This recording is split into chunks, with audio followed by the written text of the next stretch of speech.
Today we're talking art and faith with Cicely Hennigan. Her artist name just goes by Cecily. You can see her on Spotify. But some of her background is just like from a young age being a musician, but she's done like great, beautiful worship stuff. You can find some of her stuff there. The album I would really recommend checking out first is an album called Love Letters from, a couple years back. It has these faith elements to it for sure. Some of it is like her singing to God. Some, like the second half of the album is like God singing to her. But man, it's just like really good. And this rawness and personal, you almost feel like you're like reading through someone's diary in a great way.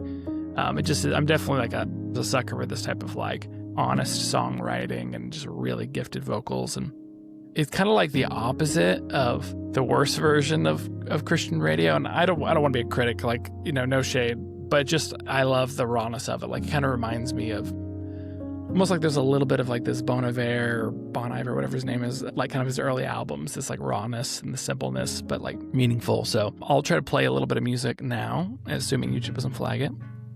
For the mundane things, the other 6 days of the week, it may be a simple thing, but it means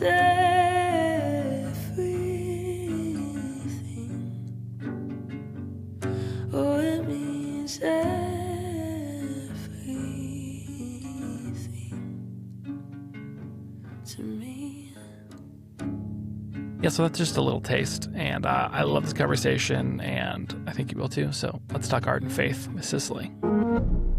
Is there a moment in time that God became real to you? Yeah, I love how you said that, because I kind of say this thing that one of my pastors said once was like, there's the day of salvation and then there's the day of lordship. And so it's like I got saved when I was 12. Like, I was born into a Christian home. I gave my life to Jesus when I was 12. And even just that marking moment of kind of knowing when I turned 12 was like when the enemy just started going crazy over my life. But then lordship was like the choice of I'm choosing to make Jesus the Lord of my life. Probably was like 17, 18-year-old me. Like, I was definitely always like a good Christian girl, like was like, I'm not gonna drink and party and do all the crazy things. I'm gonna go to church and lead worship and like talk about God, but hadn't like known what surrender and relationship with the Lord looked like when he was in control completely. And honestly, I think lordship, the same way that I think of salvation as like this day when you say like Jesus is everything, but then the rest of your life is the walking out of it. Totally.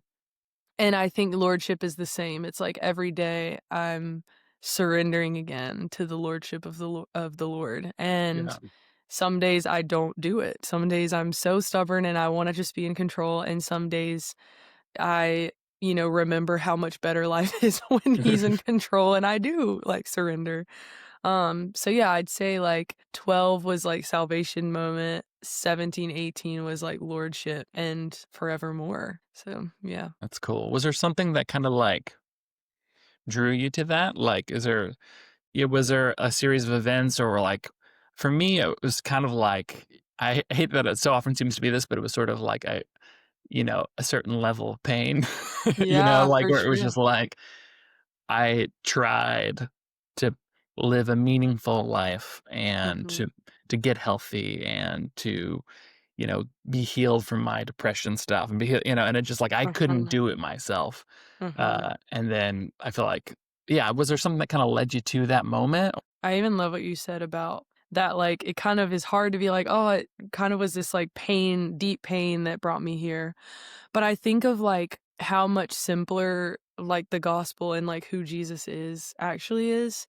That pain is still happening, but there's this like, I'm going to be in pain at like my whole life at some point, off and on, always through different seasons and trials and things. But the promise of like having a friend like with me is the difference. And so I would relate, like when I was 15, 16, I started working in kind of the mainstream space through like television. I did a live like reality show for singing called The Voice and did that. And at the same time, I was going to boarding school to study classical opera vocals. Mm. And so my life was like blowing up, not only on a local level, but on a worldly level. I was all of a sudden like in the face of society and getting a lot of attention and being, kind of the poster child of my small town in South Carolina and Yeah. being like, oh my gosh, like this is the moment. And it's this weird thing of like, it's crazy. I don't know where it comes from, but there is this like weird feeling, I'm sure for everyone at some point that's like, I want to be famous. Like, so as a child, when none of that meant anything to me, like wrong or right, that was like my MO is like, I just want to be famous. Yeah. And I think really what it was like, I just want to be deeply known and deeply loved. And I Yeah. think that this is going to get me that. And so I think that when all of that kind of came crushing down in the way of, so like I did the show, I made it to the second round, didn't like make it past the second round, but was honestly really grateful because I was suffering with a lot of anxiety and depression and like worthlessness and just feeling like I just don't really know who I am outside of this gift. And or I think I want to know who I am outside of this gift, but I think that only people want to know me for my gift. Yeah. And so then when I was like not on the show anymore and I dropped out of boarding school because I was so overwhelmed with anxiety and I was back at home in my small town and no one was there and all of the attention left, I was like, okay, well, I basically have nothing. Like if I've seen what money looks like and what it can buy and all these things, I've seen what fame feels and looks like. I'm unimpressed, kind of. So what do I do? And I kind of had this cry out to God moment of honestly like suicidal thoughts. I was thinking if there is nothing else to pick from and I've just experienced fame, fortune, success, then like I'm out. Like there's nothing else. And I kind of just like started pursuing the Lord, but very like skeptically. Like grew up in church, but at this point I'm like, great, I know this God of like, justice and all these things and very like Pentecostal King James version, like thus saith the Lord. But Yeah. like, do I have a friend? And like, do I have a father that actually cares about me? Like, who am I? Because like I can't just be this gift anymore. And so the Lord was so gentle and met me so many times, like in my skepticism, and was so patient. And I just would have these like light bulb moments of revelation, like reading scripture and trying to pray without like a false motive. I don't know, but really just curious. And I don't know, like like friendship with the Lord became real. Yeah. And I was like, okay, like I think I'm ready to surrender my actual whole life to this person and it be more than just a ticket to heaven. Yeah, that was around like 17 years old going into 18 within that year. Yeah. So yeah, that was kind of my moment. That's so Mhm. cool. It's interesting to hear you say that too, because I feel like you talk about knowing him on this like authoritative, like God space before, and then sort of like it becoming a more personal thing and Mhm. being more like it's not just like this is God, but it's also like this father and this Yeah. friend. Um, and I feel like that, man, that I feel like that is like one of the things I would use to describe the songs I hear from you Mm. is like just this intimacy and this trust. And I Mm. feel like even in like your Letters album, like this mixture of communicating to him, but then also I feel like there's songs that are about like other parts of your life. And I feel like that's such like a good, healthy thing. It's easy to be like, you grow up in church and be like, well, my identity is to lead worship at church. Mm. And the minute I step outside of this exact thing, I am sinning or I'm Right. backsliding, or Yeah. whatever.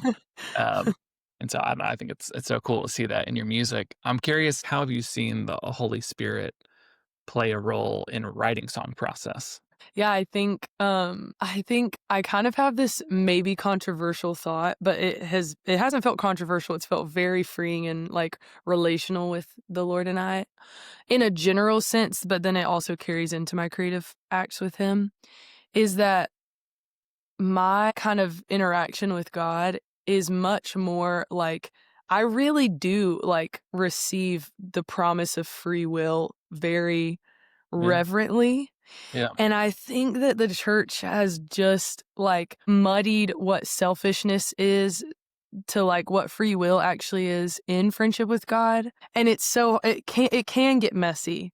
But I think of the free will of like if I have a friend that I honor, cherish, nurture, and take care of our relationship so well, I am probably not asking this friend to make every decision for me, am I? I'm actually not, Yeah. because I've built trust with this friend. There's a mutual respect, a mutual honor, a mutual mutual, but also like a reverence to like, I love you and I take care of our friendship behind closed doors, in front of people, like thinking of it in that way. So there's parts of me that know I can make a decision and know that my friend's going to be there because that's my ride or die, you know? And so I think of the Lord and like the free will of the friendship of the Holy Spirit to be like, I can just start doing something and he's there. But also like from a scriptural theological promise, like he is literally inside of me. So what I'm doing, saying, creating is like fully infiltrated by the presence of the Lord. And I'm also tethered at the same time. Like, it's not just I'm going to do whatever I want and he's going to say yes or no, but it's like I'm going to do things with a trust that he's here and also with him in mind. So I'm like, if I start to feel conviction, if I start to feel something icky in my spirit, whether I'm writing a worship song or just a life story song, like, what I'm saying is true, what I'm saying is good, what I'm saying is beautiful. And like, you probably know like who Leland Mooring is. He's a dear friend. He's been such an encourager in my life. And we had this like 3-hour phone call one day where he was like just nerding out with me over scripture. It was like the best thing ever. And that's what I love about him. We could just yap about scripture all day and I'm going to learn from him every time. But he said something that has stuck with me so hard. But he did a word study on the word good in Genesis and what it actually means broken down like in the Hebrew, Greek like context, is that the word good fully described and defined is good, true, and beautiful. And so I'm like, okay, so if what I'm creating is good, it's true, or it's beautiful, like it feels just like in tandem with the Lord, like what's happening.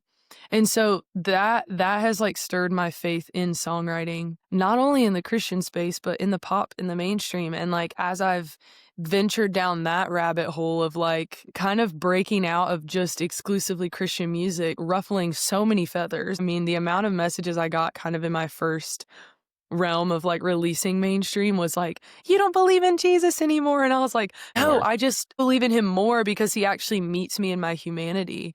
Yeah. And like, and he honors it. And so when I'm writing, like, yes, there is like a tethering to the Holy Spirit, but it's way less like spiritually front facing than it may seem to need to be. Totally. Because there is a friendship. And so it's like, if I like walked into an event with my best friend and I just like had to like scream in front of everyone, this is my best friend, like that would be crazy. But when I'm just there, when we walk together, when we sit together, when we hang out together, when I'm like introducing them to people like that, it's so natural. It's so just normal.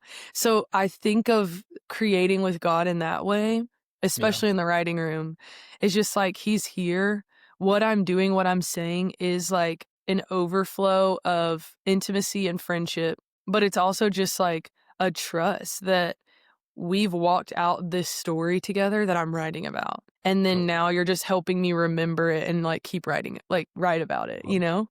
That sounds good. So yeah. And I mean, even to speak to like love letters, that record, funny enough, like I wrote it over the course of years, but I didn't know I was writing a record. I had just written a few random songs that never really went anywhere, didn't get cut by any other artist. And then I had written a song and was like, I would love to put an album around this. I think it was, what was the one that I wrote that kind of spearheaded it? I think it might have been For a Little While, which is like the second to last song on the record. I think I had just written that and thought I would love to make a record around this song. And then just started looking through my catalog and found these other songs that I'd written over the years that felt super in tandem with the like heartbeat and the sound and the feel of the record. Yeah. And then the actual like layout of the album is that the first 4 songs are songs from me to God and the last 4 are from God to me. Yeah. So yeah, I think I feel like the Lord tethered all of those songs together over the years. Yeah. And then also just like from a creatively like executing standpoint, when I've decided like I'm going to do a record, like I might go into a session and be like, hey, I'm writing a song for this album. This is the theme. This is the vibe. Let's chase something. So there is structure to it too, where it's like a plan, but it is free flowing. So, but all of it with the Lord, 100%. Totally. No, I love that answer so much. I feel like, so I'm a filmmaker. I had, the Lord just like rescued me in such a beautiful way that I was like, oh, I'm going to write this story about that. And, kind of just ran with it and wrote it and was like, it was very literal. And I was just like, I'm like, God, I don't really like this. This doesn't seem very good. It's not my jam. And I felt like he was sort of like, yeah, me neither. I don't know that he said that per se, but I think he was always like, well, let's try again. This time I want you to, instead of trying to write about me, maybe try to write with me, like bring me into the process, Mm-hmm. And I feel like what came from it was so much better and so much more meaningful. And I feel like the reason maybe it doesn't get taught from like the pulpit or something, because people are afraid that someone will say, oh, you're telling me I can do whatever I want. And then they just run off. But the reality is like, you got to take it and personally apply it to your relationship with the Lord. But I feel like it's some version of like trusting him in the process and moving forward. And I feel like a lot of Christians can kind of get frozen and like, no, I'm going to wait for the Lord to like write the song for me, Yeah. Yeah. And I think he delights in seeing what his children do and co-create. And I'm Yeah. curious, I feel like this kind of connects to this a little bit, and I'm kind of thinking maybe a little bit more of like the film space, but sometimes with a lot of faith-based work, it can feel a little false at times. Not all, definitely not all, but do you feel like there's something that stands in the way of some of the faith-based work that we see? Yeah. Kind of Oof. false. And also feel free to be like, if you're like, I haven't really thought about that. Oh no. I think about all of these things. I just think I have, and like, I always, because I can get on a soapbox so fast. But then I also just like love to preface and be like, I'm 23. Like I'm still learning so much. I don't have like a ton of made up decisions about a lot of things, but I just have things that I feel passionate about maybe right now that could change. But like, Totally. as of right now, what I'm seeing and experiencing in the 5 years I've been like just fully enthralled in this industry, but also the lifetime that I've just created with God. I know that I've been singing for the Lord since I came out of the womb, 100%.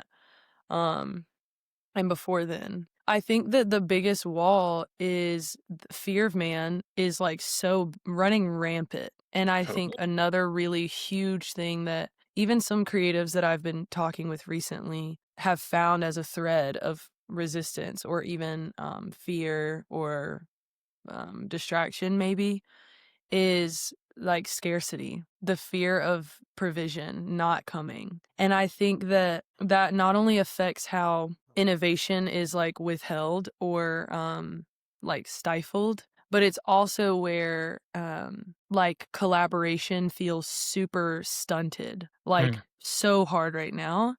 I think that like equally on both sides, like speaking for both sides being stubborn in our own ways, the older generation and the younger generation, both feeling where I've experienced some of the older generation being utterly afraid of innovation and like creativity and newness because there is such a beautiful, reverent, like consistent and like very proven practice to how they've done things for decades. And then there's like the fear of provision if they try something different that I feel like Yeah. I've experienced, and the scarcity. And then also where there's been some scarcity from not reaching out to collaborate creatively with younger artists or creatives because they have their way and their thing. And then there's the part of the younger generation that feels stubborn to stay. Like staying is like not existent right now in Gen Z. I'm like, Yeah. what is up with this moving to the next thing and then the next thing? I'm like, just be faithful to something. And Yeah. I'm so guilty for this, but I'm like, just be faithful. Like that faithfulness is like not even a fruit of the spirit to some of us these days. I That's feel good. like there's a lot of like fear of provision. So it's like if I go to the next thing, I'll provide for myself by doing this. But it's like covered up in this. But I'm making art for God. I'm creating with God. And it's like, or if you just stay in the pocket that like you're in right now and wait maybe one more week, there could be like an open door of provision. But like instead it's like, let's just hop around and find where the next big Yeah. area of provision is going to come from. That's Yeah. man-made. And then I think there's also the like, can be the stubbornness of where collaboration with the older generation is like, I don't want to do that. They don't understand me. Like, they don't get me or whatever. That can happen too. But I think even mutually where they like butt heads is this fear of like maybe this like competition of like who's going to win, the older generation or the newer generation. And then when a younger person falls, the older generation's first to be like, this is why TikTok is stupid, like all these things. And here's the thing, like I have beef with some areas of social media, but I also feel like there's things that are happening and changing all the time that are outside of like what maybe even God is trying to do. But like, how can we be nurturing what is actually present to serve the Lord and serve people well with love, creatively, business wise, like all of it. Yeah. And so I think the fear of man and the fear of provision or the scarcity like spirit is just like the biggest wall creatively. But then when all of these conversations finally dwindle, no one's made anything. They've Yeah. either made nothing or they've made half-baked, untrue, copy and paste. And at the time that the creative church or the Christian creative industry is done arguing, the world has already made 10 times better art. And then that's where all the non-believers are going. And so then it's like, oh, wait, now that we've caught up with our arguments, let's just copy what the world's done and put God's name on it.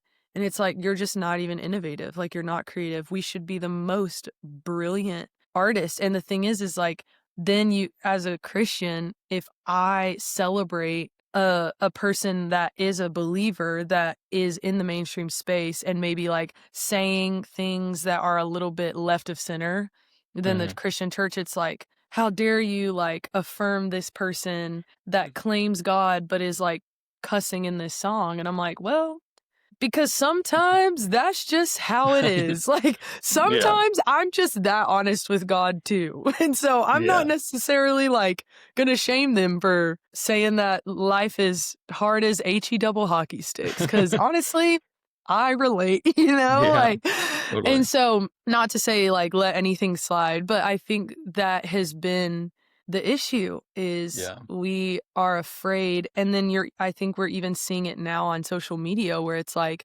then you see the pure one who is making the art that is innovative and creative, and it's catching wave and it's catching fire, and they are fighting for purity, staying pure. And then everyone makes a joke of it. Yeah. And it's like, oh, because I think that you actually have fear of scarcity, like you have scarcity mentality, and you're actually afraid that they're going to just get it all and there's going to be nothing for you. But like, if you just honor and produce and create what God has instilled in you, like there is a specific provision for you. Yeah. And it's just not going to be that person's provision. It's not going to be that person's like success. It's just not. Yeah. So I think that feels like the through line. Totally. But yeah. Yeah, that fear. I was just talking to a guy named Jamie Winship, who's like a hero of mine, and he was like, I feel like fear is the number one thing that is the obstacle for creativity, especially with the Lord. But even to your point of like, even the fear of others, the fear of man, Mhm. I think that for an artist too, especially with like, I'm all for what social media can do in the right context. But I think it's true if we get too used to looking at the other people's opinion on it. So we can try to like do what other people do. I was like, oh, well, Peter walked on water for a little bit when he was looking at Jesus. So now I'm going to go out and just try to mimic that behavior, you know? Mhm. And it's like, no, you're missing your eyes on the Lord part. You know what I mean? It's like you're just looking Yeah, at other literally. things. It's like, Yeah. it's not about what other people are doing, but about what God is calling Mhm. you to and that personal. Mhm. Are there any like patterns you find to like when you get the most inspired?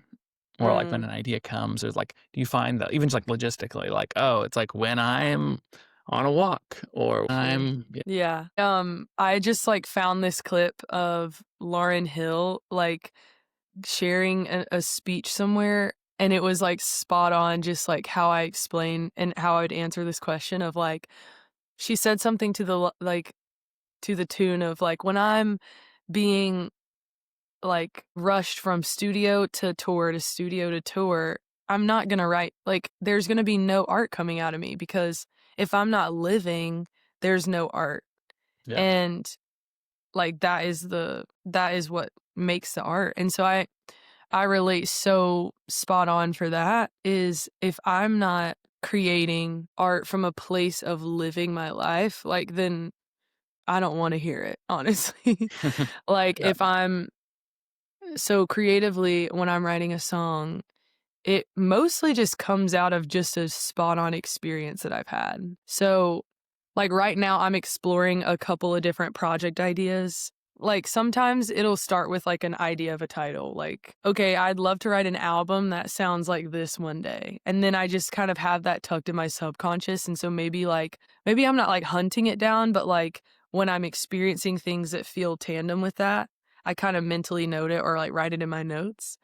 But like right now I'm exploring a project of just as a creative writing form is writing songs that are people's names and just like writing about them based on like an imagination kind of path around maybe a few things that I heard this person say or whatever. Like 2 weeks ago, I met this woman at a coffee or at a ice cream shop on my street that I go to like on Sundays usually. And we just started chatting it up. And her name was Sarah. She's lived here since 1991. She loves this neighborhood. Her grandson just started college, like all these things. And I'm like, I learned this about her because I was just getting to know a person. yeah, And then I got home and was like finished eating my ice cream. And I was like, oh, that was such a sweet woman that I met. And so I just start writing things down about her. So then I'm like, I'm gonna just write a song. So I like pick up my guitar and I'm like, Sarah. And then I'm like, I wonder what your name is. Like, was it spelled with an A or an AH? Like, just starting to like riff off of what is happening in my mind because I'm honoring like the way my mind moves naturally. yeah, And so, like, sometimes it's literally just that. I'm experiencing a conversation with someone and I just start bubbling up with creative ideas. And then, like, on a more work, like 9 to 5 type style, when I go into a session and I'm scheduled to write with someone from 10 to 2, and say I'm going in and I'm writing for an artist or a church, or I'm writing for myself and I'm like, okay, we're starting from scratch. We have no concept. We have no music. We're just going to like talk.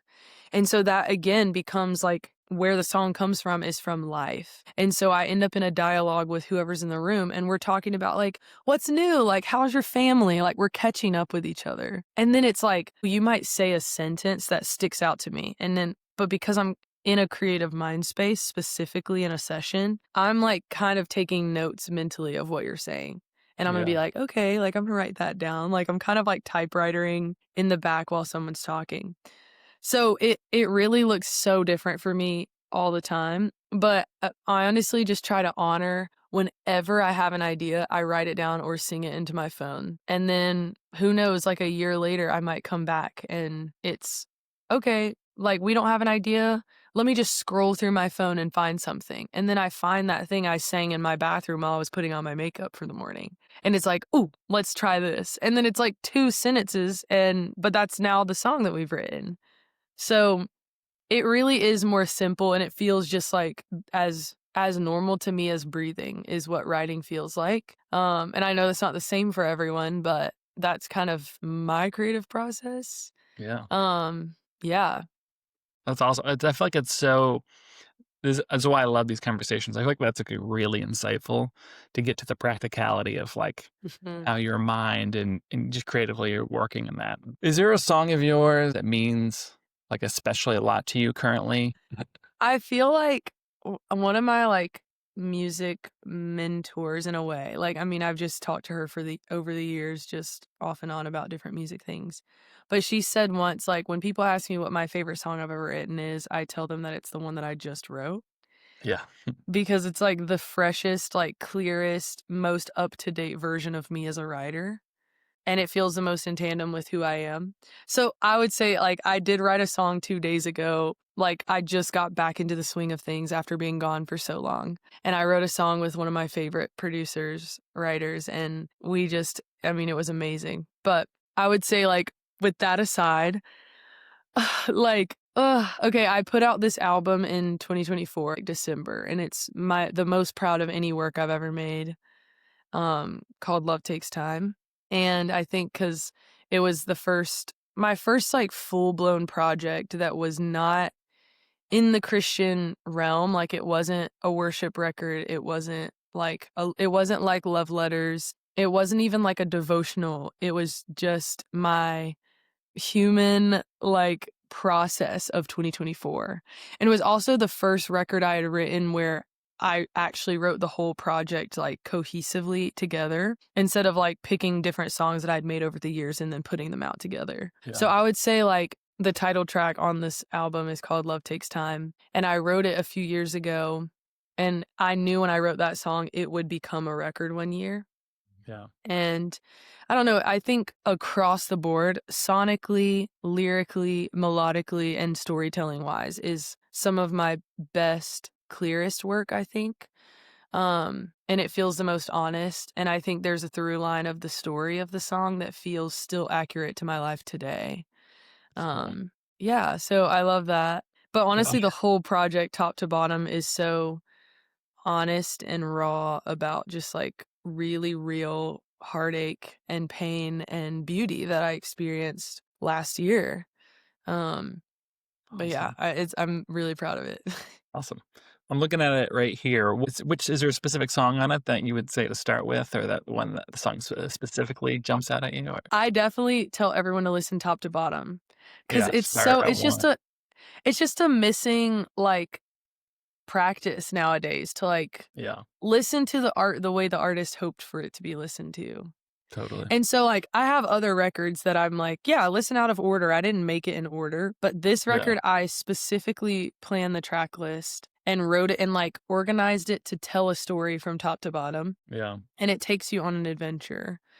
All 23 minutes of it. I like it. That's like Very perfect, short. like put in your headphones, go for a 23-minute walk. 100%. Yeah. Like and then you'll start and end on a dance party, which is good. I like it. There's a song that you wrote on Love Letters. I think it's the last one, See You in the Morning. And I was wanting to just like talk about it somewhat. Like man, it's so good. And yeah, it's funny being like a filmmaker, and I'm not a musician at all. I feel like sometimes I don't have the language for why something means so much to me. But it's so good. But yeah, I thought maybe I would like read some of the lyrics, and if you're down, we could talk a little bit about it. Sure. Okay. So it says, take a deep breath in, let your mind slow down, let my presence in, let my love drown out the cares of today and the fears of tomorrow. And then it's like when the next line, my gift to you is rest. It's like instant tears. But I think for a lot of us, I think that there's this thing where it's like, oh Lord, I want to be on mission with you, and I do, and I want to be productive for your calling, and I want to be a warrior for the Lord. All of that is not wrong, but I think that sometimes all that hurry is also like kind of running away from something. And so when I hear the song, when I hear my gift to you is rest, it's okay. It's like, I know so many people who struggle to sleep at night. Often I'm one of them. I would not from like I don't think it's from a fear place these days, but still just like the gift of rest and Mhm. being recharged is so meaningful. But can you talk to me some about like where this came from for you, the song, like where kind of the origin of it? Yeah. Well, I actually struggled with sleep for many years. It was definitely very spiritual, like very dark demonic dreams for years. Like or like high school into like young adult years. And like I honestly couldn't tell you like what the breaking point was, but I think I had just been like really locked in and praying and asking the Lord for freedom and just like one day just started sleeping normally. But fast forward like maybe a year or 2 after that, I was in Chicago and I was stuck in a friend's house during a blizzard. It was crazy. And I was actually supposed to be back in Nashville, but because of the blizzard, I couldn't fly out. So I was like, I don't want to cancel my sessions. I'm just gonna do a Zoom write. So I had a session scheduled to write with Mitch Wong, who is the co-writer on that record with me, who is a dear friend. He's the real deal. But we had just decided to do Zoom instead. And so we get on the call. Weirdly enough, the night before this session, I had the worst night of sleep I'd had in like 2 years. Not just like I couldn't sleep, but it was like all the same symptoms as I had had for those 3 years. And so I get on the call with Mitch and I just like broke down. I was like, I'm so sorry, but like, I'm just angry. Like, I feel disappointed that I feel like I got this freedom. And then all of a sudden I'm having this like night of terror again. Yeah. And Mitch was so kind and was like crazy enough. He also had like, like a story of sleep struggles in his life. And so it was really sweet to just feel like seen and just encourage because I think I was maybe 19 when I wrote this song with him. So just as like a big brother just encouraging me. And so we actually just talked for like 2 hours and we like talked through all of it and prayed. And then I think he had just gotten married to his wife Steph like a year prior. So he was sharing how like his first like 6 months of them being married, he'd say this thing to her like when they'd wake up, he'd be like, "I miss you when we're sleeping." And I just thought that was the most romantic thing ever. I'm like, "If that ain't it, I don't want it." Um, but then we started talking about, like, I wonder if that's how he's like, "If that's how I feel about my wife, and we just got married, like, how does the Lord feel about us when we're sleeping? Like, if God doesn't sleep, like, he's just waiting at our bedside, like, what is that like?" And so then we just started getting wrecked by the Lord and started writing "See You in the Morning." And it's like the posture is like, this is from the Lord. Yeah. And so it honestly was like if we could write a lullaby for adults that Yeah. breathes promise of like you don't have to be anxious, you don't have to strive for rest. You also like from a sleep perspective, but also from like an emotional, creative, like Yeah. human experience. Like you do not have to strive or stress or feel anxious. You just take a deep breath, like pause. And so See You in the Morning kind of became this prayer, honestly, for me. Like, I used it as a prayer for years after it and, like, before it even came out. And so I knew when I started cultivating what love letters would be, See You in the Morning just felt like the perfect bow on the end for, like, this promise of rest and this lullaby and this prayer to practice out loud. Yeah, and I think because there's so much fear in the night. Like, Yeah. it's, like, the most out of control state, and Yeah. so I think there was even so much anxiety of trying to go to sleep again after that night, but to have this promise in song form, which is my favorite form, to just pray and sing over was, like, what I desired, and I'd even shared See You in the Morning as, like, a demo to a lot of different friends whose children had struggled with sleep, and yeah, it became a prayer for, like, people in my community, and so I just yeah, it's really sweet. As the whole record is such a just Yeah. long prayer, but to Yeah. have this kind of promise from the Lord to remind my heart whenever I feel afraid. Yeah. So good. It's possible and it exists in music this beautiful incorporation of the Lord. And I don't mean like just in like making Christian music. I really mean on a much deeper level of like, this is a prayer that you are giving to other people that engages the heart and the soul. And there's just some type of beautiful discipleship and ministry in there that I think is so cool that like I believe that Lord wants to do in other art forms too. But I feel like music is kind of like help lead the way in some of this. Like even with like the Hellsters, I felt like I'm not a musician, I'm not a worship leader. But as I'm hearing them teach, I'm like, this is what I want for filmmakers. You know what I mean? This is what I want, you know, into coming to the space as well. And anyway, so I feel like that's such a gift you give. I'm curious, does it, whenever I like have some of my older work, my newer work, like do you look upon that as like, oh, I love that I made this or was a part of this? Or is there a part of you that's like, oh, I really want to like move on to the next thing, you know? Like what's your experience with like old work, you know? Yeah. Oh, it's so funny. I think from a very just like standard, not controversial, but could be, but like it pays my bills. Like I'm just like I'm happy with it. You know, I'm like, Yeah. even if like my first album that I put out called 19, sometimes I look at the cover art and I'm like, honey, creatively, what were we thinking for the marketing for this? Like there are things that have matured in me for sure. But I was like, what I think of it as is this like catalog of the memory of Cecily. And so, yeah, like it can get kind of hard sometimes to consider that it's public. But I'm like, I also chose to do that. So I'm not going to be like throwing a hissy fit. So I think when I look at all of my old work, I am 100% proud of what it is for what it was, if that makes sense. Yeah. Now, would I put those records out today? Absolutely not. Not that they didn't serve their purpose, but I think when I made them and when I put them out, they were exactly what they were most like meant to be, and I feel certain about that. And I do and did feel really proud of all of them when I made them and when I released them. Yeah. And yes, now I also do feel like I am innovating and I'm growing and my sound is maturing and changing as I would hope. And I'm always like asking questions to myself and to my work. Like, is this what I want to be saying right now?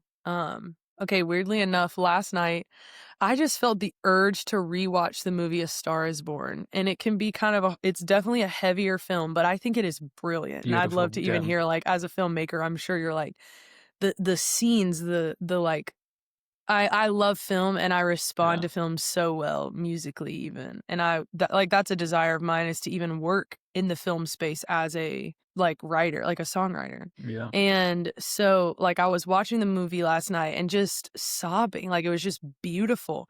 But there were all these like one-liners that he was saying that I just thought like that's so true.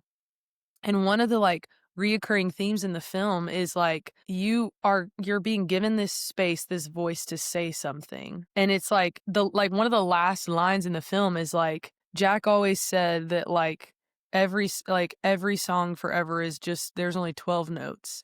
And then you finish the 12 notes and the next 12 notes begins in the new octave. And he's like, but it's about what you do with those notes that matters, and like how you see them, how you say them, how you sing them. Like this thought of the creative being and the artist that explores within the 12. And I think what I did, like how I explored the 12 when I was 18 versus how I explore the 12 now as 23-year-old is just different. But it doesn't mean that like the way I explain and express the 12 when I was 18 wasn't exactly what it was made to be then.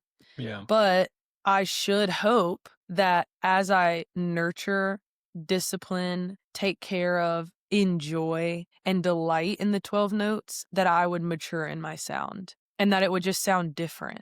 And so I think that's how I think of my whole catalog, but that's also how I stay excited to keep making music. I don't feel burnt out. And there are days where I'm like, okay, I've definitely put out a lot more music than people who have been doing music for 20 years have put out. But honestly, I don't care. Like, I'm indie. I'm not signed to a record label. I could put out any song I want right now. So it Yeah. definitely still takes like restraint because I have so many songs sitting around and like there is a business to it where I have to like take care of legal things and make sure the people involved are paid properly and things like that. But Yeah. when that's taken care of, like, I can put out music whenever, however often I want. And so I'm like, I kind of just, it's so fun. Like, I'm like, Yeah. these other people get to go to a 9 to 5, 5 days a week. That's so fun. Like, imagine I put out a song every day, 5 days a week. That would be like me going to a 9 to 5, but I'm not doing that. So if I put out 2 albums in a year, like, that's okay, you know? Totally. So that's how I see it. It is my 9 to 5. Yeah. And like, but it is also like my journal and it's my creative expression and it's how I meet with myself. It's how I meet with God. It's how I meet with others. And I love it and I'm not ashamed of it. Yeah. As a music fan, I can say I've always like, I'm not sure how it goes business wise, but I've never had an issue with an artist releasing lots of music quickly. I'm like, I will consume it all. Like I will just keep listening, you know.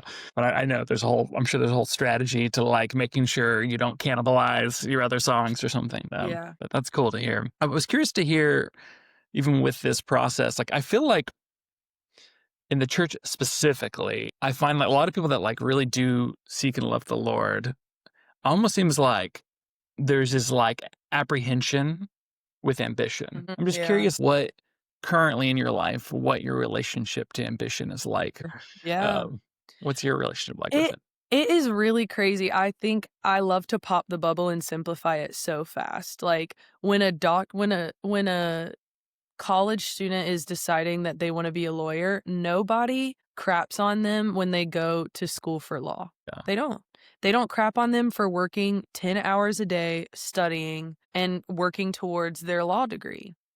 They don't. No one Yeah. craps on the nurses that work 12-hour shifts 7 days a week to take care of people because that's the desire that's the path they chose, that they're made for, that they feel called to. Like nobody talks crap about it. So I put the same metrics on the type of effort that I put into taking care of my gift as an artist, as a writer. That's good. I also love to make the argument that like, okay, if you don't want music around or you want to like squash ambition and hard work, then like what if we just all take music away from every one of us? Yeah. Like how happy would the world be then? Like Yeah.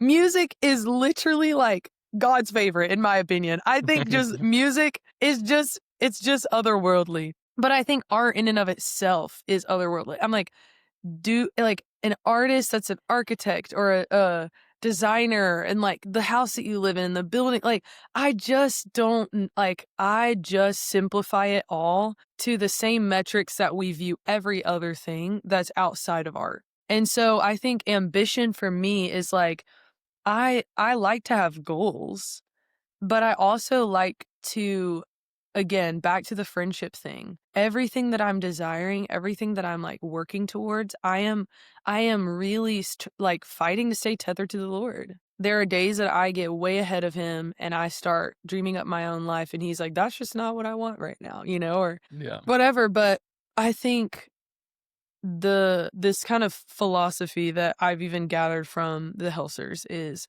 like delight over discipline.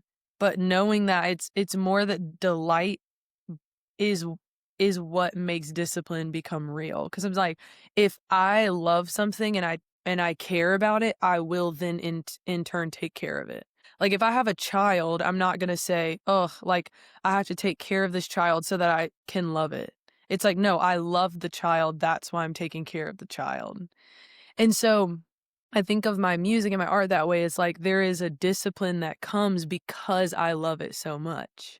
And so because I love it so much, I'm going to have goals. I'm going to have dreams. I'm going to have like a desire to get better. Like I wouldn't want to just stay playing a G chord for the rest of my career when I hear someone like an artist like Motto who plays incredible classical guitar. I'm like, I want to know that chord, you know?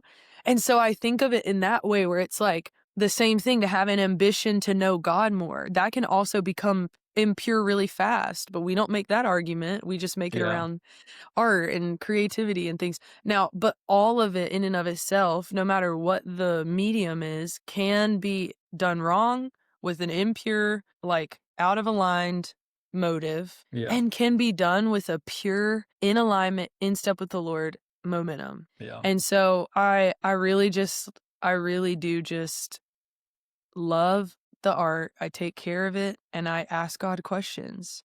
And I'm like always in my prayers asking God to like humble me, to bring awareness if I'm doing anything outside of him.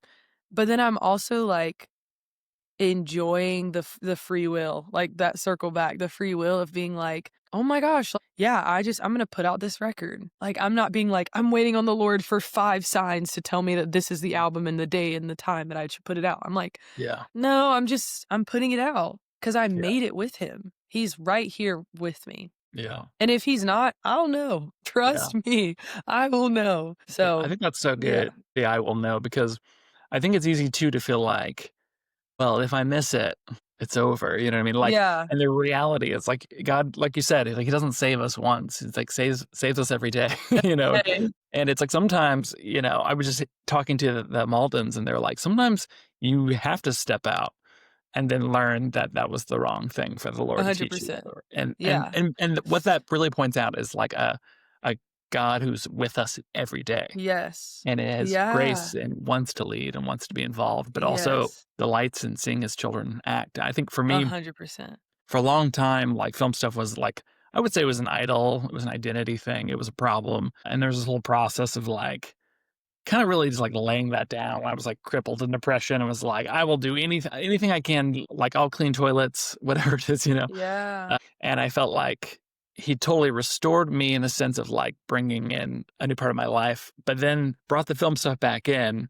But I was like, God, I don't really know how to do this without it like being first place. Like, and I felt like it was something he was kind of reteaching me, but there was sort of this fear. I felt like he taught me how to serve him.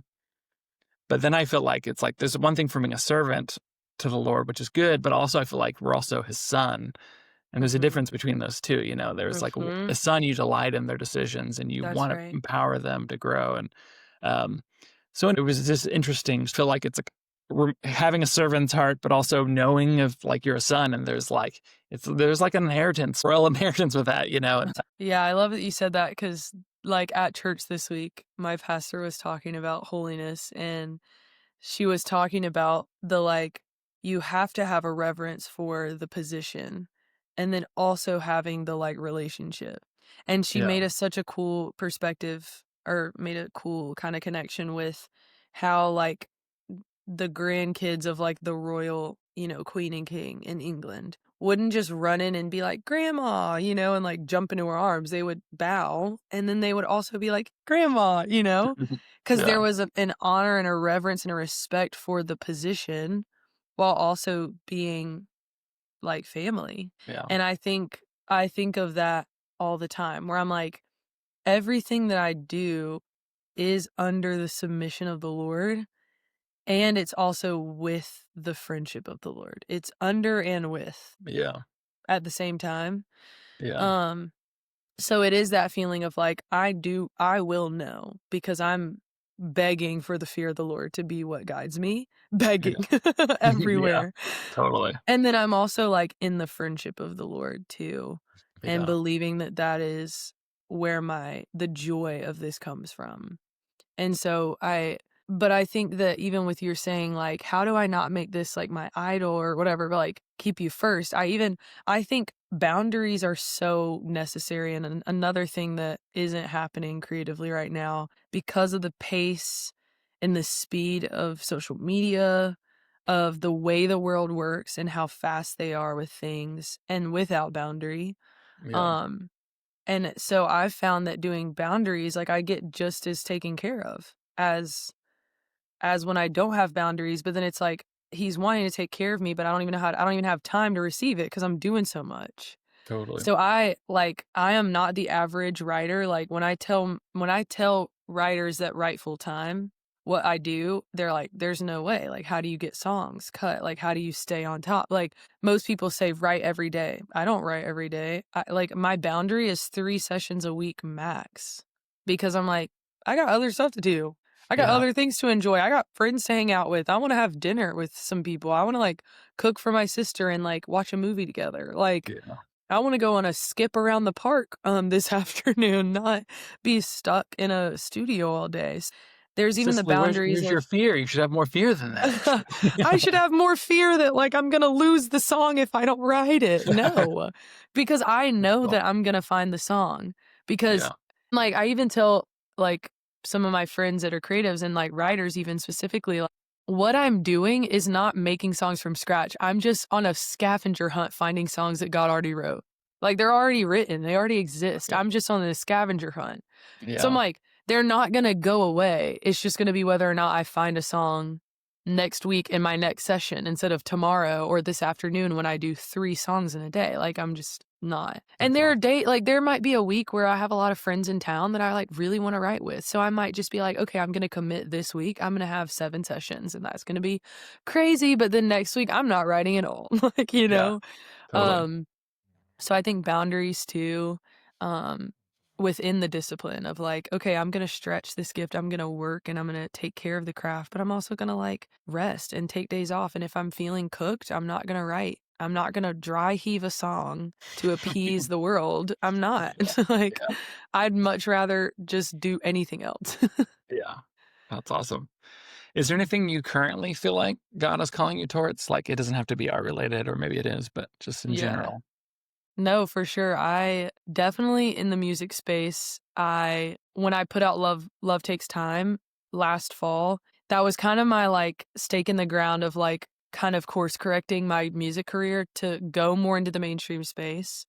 Um and it's like, yes, like I'm all for those that are like, yes, like I want to work in this space because I want to lead people to Jesus. Like, Yeah. yes, I hope that that's what my life leads and how I love people to the curiosity and knowing of God. But like, I'm not even really trying to like die on that hill of like, I'm only doing this and I'm only going to make pop music because I Yeah. want to meet non-believers. It's like, I don't have to do music at all to meet non-believers. My neighbors don't know the Lord. Like, I Yeah. can have them for dinner and like nurture friendship with them. Like, Yeah. you know, and so I'm like, I actually just want to make pop music because I like to make pop music and I love to listen to pop music. Yeah. Now, what I want to do is to make pop music that has maybe a little more substance. Like I definitely there's pop songs and mainstream music that's just like maybe about icky things that I'm just like, yeah, I don't love that. I don't want to listen to that. So I would love to be someone that is another option that's a Yeah. little bit like more substance Yeah. driven, but still true. Like I'm gonna be 100% the person that I am within my community and the way that people know me, Yeah. um, in my music across the board. Like the way that I am with the Lord and the way that I am in church and the way that I am in my house and the way that like all of it is true. So like when Yeah. I'm releasing a worship song with a church, like that is true worship. That is an overflow from the way that I love the Lord. And so is this pop song. And so is this like singer-songwriter song that's about a really hard friend breakup or Yeah. a really hard betrayal or a really beautiful day frolicking the fields with my friends. Like, you Totally. know, like it's all true. And so, but as far as like the brand or the label on the direction I'm going is making music in the mainstream space. I really love the collaboration that is outside of the Christian space. That is just more eye-opening and because I'm hungry to learn more just about the craft of writing itself, I do just want to branch out of like writing with just the same people that I've written with that are in the Christian space that I love dearly. Um but like creating and collaborating outside of just this one box and releasing in that space. And then, like I was saying, my desire is to make music for film and television. I'd love to have it be kind of like like a 70-30, like 70% of what I'm making is like church, pop, mainstream, whatever. And then 30% is like I'm writing songs and releasing songs that are being put into film. So I'm working on that and learning and like trust in the Lord and like just enjoying Yeah. learning something new. Well, there's a Um lot of filmmakers that watch this so, they can reach out to you and Yeah, reach out. I've got an entire catalog of songs that I've written for films. So I'll just send the Dropbox yeah. link. Awesome. Yeah, That's cool. Yeah. that's I the feel like dream. even like film stuff, like I don't I feel like there's been lots of quote faith-based stuff coming out that's like not necessarily my flavor, but I'm also like it's fine that that's there. But I do Mhm. a call to make is kind of lives in often in a darker space, but it's still similar to your point. Like there's still substance. I feel like there's Mhm. um like to me the best version of experiencing light is experience it in the midst of darkness. And it's like you see the Yeah, I contrast the agree. most. 100%. And I feel like he's on the move with that for artists across the board. I think he's like Yeah. bringing us into that space where it's like, they say like art, music, film, like it can bypass the analytical mind and go directly to the heart. Yes. And so I feel like he Yes. wants to do something cool with that. And For uh, sure. I it's agree. awesome. Are there any specific resources or albums or like people or anything that that you feel like are good for believers who feel called to create? Like, Honestly, yeah, like, the Helsers, I just spent 6 months under their leadership, and it was incredible. I actually, like, not a huge fan of podcasts, I just wander so hard when I'm listening to them, yeah, but weirdly enough, I have listened to every episode of the Helsers podcast, and it same. has helped me so much. Yeah. Um, that's honestly, like, I think why I'm the creative that I am within the church and, like, outside of the church too. The way that they speak of creativity is really, like, within the foundations of who I am now as a creative, Yeah. and honestly just what like, learned under for the last few years. Um, I love their podcast, Jonathan David, Melissa Helser podcast. You I'll can put it even look in the up show notes too. specific Yeah, you Yeah. can even look up specific episodes on creativity and worship and journaling the voice of the Lord, things like that, really Yeah. important. I think it works in and outside of mainstream creativity, but, yeah, and then even at the school, we read a book called A Voice of the Heart by Chip Dodd, and it has nothing to do with creativity, but I feel like it has everything to do with it because it is all about emotions and, like, the 8 core emotions that we were made with. It changed my life, and I think being more aware of my humanity has made me more creative than I've ever been because I don't really care about what other people think anymore, and I don't feel the fear of man, like, at all with my creativity because I feel aware more than ever of myself, socially, emotionally, physically, mentally, all of it. And I think Awesome. reading and learning about my emotions and getting to like name different areas of my life where emotions have either been suppressed or have been kind of in their negative impairment has affected my art, but now having language to what I'm feeling and what I'm experiencing to then do something different has changed like how I write and I think how I see creativity. And then honestly, personally, I just love being a student of art. Like I love listening to albums top to bottom. Outside of my genre, I used to be so general and like only listen to like the same 2 genres. It was like worship and like singer-songwriter maybe. But then I just started like I would just pick an album and listen to art for art's sake. Like not because I'm trying to find my next favorite record that I'm going to listen to every day, but if I only listen to this album one time, but I listen to it as the way that I would walk around an art museum and receive the art for the Yeah. art's sake, not because I'm going to buy it and frame it in my house, but because I'm doing the reverence and the honor of like, this person spent hours on a craft and they are being so generous as to let me see it. I'm going to receive it with gratitude, whether I listen to it again or not. That's And good. the gift is like when you're a student of music and art in general, it's like if you feel moved by it, then you literally now have another thing in your catalog of learning. Yeah. So I That's just good. say like listen to records outside of your normal genres. I'll ask people that I meet for the first time, like, give me 3 of your favorite albums, and I'll just listen to them, especially when I'm like meeting someone that I'm going to be doing life with in the near future. I'm Yeah. going to be like, okay, I want to get to know you more. Can you tell me 3 albums that you really love? I want to listen to them and like see how you see the world. And that's just such a very natural way to know someone. Totally. So I feel like that that podcast, that book, and then just the art of being a learner for everything and being willing to enjoy art for art's sake is really the greatest key. Awesome. Good answer. Good answer.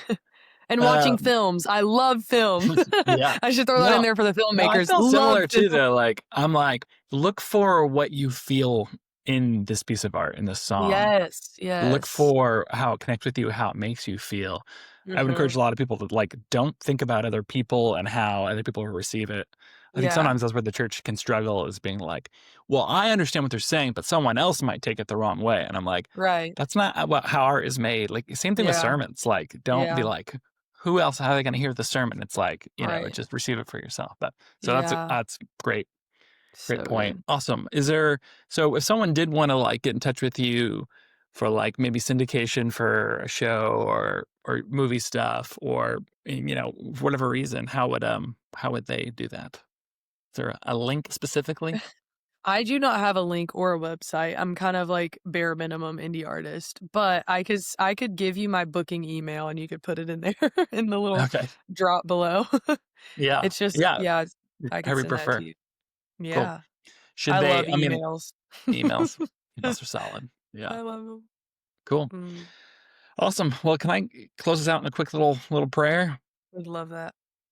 Lord, I thank you for the work you're doing. I thank you for the way that you are not just an all-powerful God, but that you are friend and father, Lord. I thank you for the work you're doing in her life. I pray that you would bless it. Lord, I pray just continue that sensitive ear of hearing your voice and your direction, Lord. And I thank you that you delight in seeing what your daughter creates and being a part of that process, Lord. And so I just pray a blessing over her relationships, Lord, over her music, Lord, over her time with you, God. I just pray even this week that you would reveal yourself in new ways, Lord, that you could just delight in, Father. And so just bless her, bless the music, and we just worship you, Lord. In Jesus' name, amen.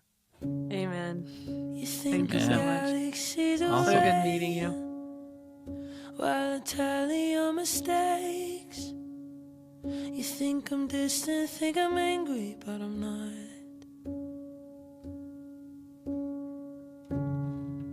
I am the oxygen you breathe, I am the water that you drink, I am closer, I am better than you thought. So I'm gonna tell you again and again, there isn't another shoe that's gonna drop, my friend. So breathe in and breathe out and stay for a little while.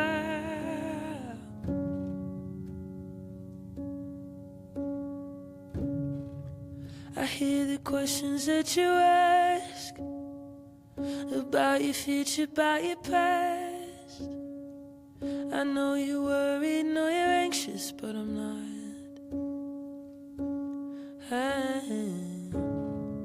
I am the answers that you seek, I am the rock under your feet, I'm the compass, I'm the lighthouse when you're lost.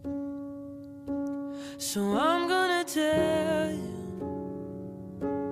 again and again, there isn't another shoe that's gonna drop, my friend. So breathe in and breathe out and stay here for a little while. Oh, breathe in and breathe out and stay here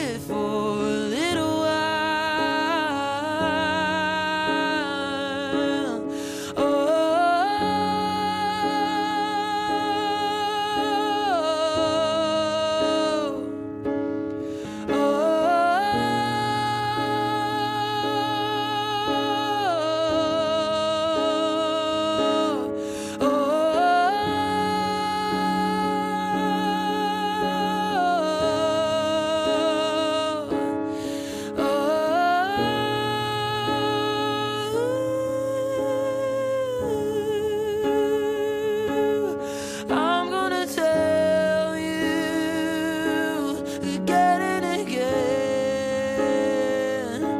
There isn't another shoe that's gonna draw my friend. I'm gonna love you with all that I am. There isn't another shoe that's gonna draw my friend. There isn't another shoe that's gonna draw my friend. So breathe in and breathe out and stay here for a little while.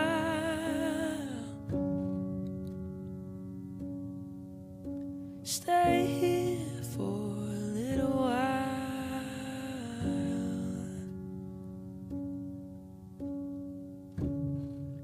You think I'm galaxies away while I tally your mistakes. You think I'm distant, think I'm angry, but